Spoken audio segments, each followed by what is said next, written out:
एक आदमी आया था, उसने कहा था 40 साल से बराबर शराब पी रहा हूं, दवाइयां और कसमें और सब हो चुकी, लेकिन केवल एक बार आपका प्रवचन सुना, उसी दिन से छोड़ दिया और आज मैं बिल्कुल शराब मुक्त हूं। हमारे पास तब आया जब वो शराब मुक्त हो गया। तो हमें लगता है अगर आदमी छोड़ना चाहता है तो वो छोड़ देगा, छोड़ना नहीं चाहता है तो हम भी नहीं छुड़वा सकते। वो छोड़ना चाहे तो सुन के जब उसको लगा कि मैं गलत हूं तो उसने छोड़ दिया। कई बार हमने कहा कि भाई आप 100, 200, 500 के शराब पीते हैं, यदि आप 100, 200, 500 के अंगूर, सेव, संतरा, फल लेकर घर जाएं और अपने परिवार को दें, हरी सब्जी दें, तो कितना अच्छा रहेगा। आप शराब पी करके परिवार को दुख पहुंचा रहे हैं, अपने आप का नाश कर रहे हैं, आपके शरीरों के अंगों का नाश हो रहा है, आपकी इज्जत भी जा रही। आप फुटपाथ में पड़े हो, शराब पिए लड़खड़ा करके गिरे पड़े हो, 4 लोग तुम्हें देख के हंस रहे हैं, पैसा खर्चा किया और हंसी भी और हानि भी, तो इसमें लाभ तो है नहीं। भाई उठो, अपनी इस स्थिति से उठो और जागृत हो और अच्छे व्यक्ति बनो। तो जो लोग बनना चाहते हैं वो बन रहे हैं, तो आप जो बन रहे हैं उन उपहास को सहो। जैसे एक आदमी ने हमसे कहा, जब मैं तिलक लगा के माला लेके ऑफिस जाता हूं तो लोग कहते हैं बड़े भगत हो, तो हमका बुरा तो नहीं कहते।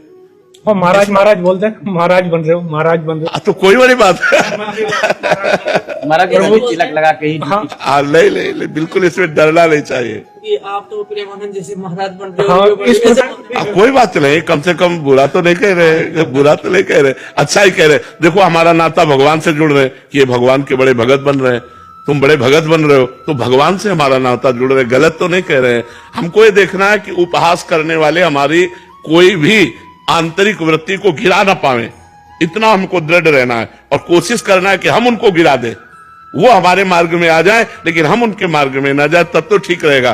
देखो एक आप सुधरे, अगर एक आप और सुधार दोगे तो वो एक को सुधार देगा, तो हमारा समाज सुधरता चला जाएगा। एक एक को सुधारो, एक एक को, ये फिसलो मत, डटे रहो, तो एक दिन वो सुधरेगा, क्योंकि वो गलत है, उसको पता है मैं गलत हूं, इसलिए आपका उपहास करता है। और जिस दिन वो आपका संग सही ढंग से प्राप्त कर पाया तो वो आपका दोस्त बन जाएगा, इसलिए आप हारिए मत।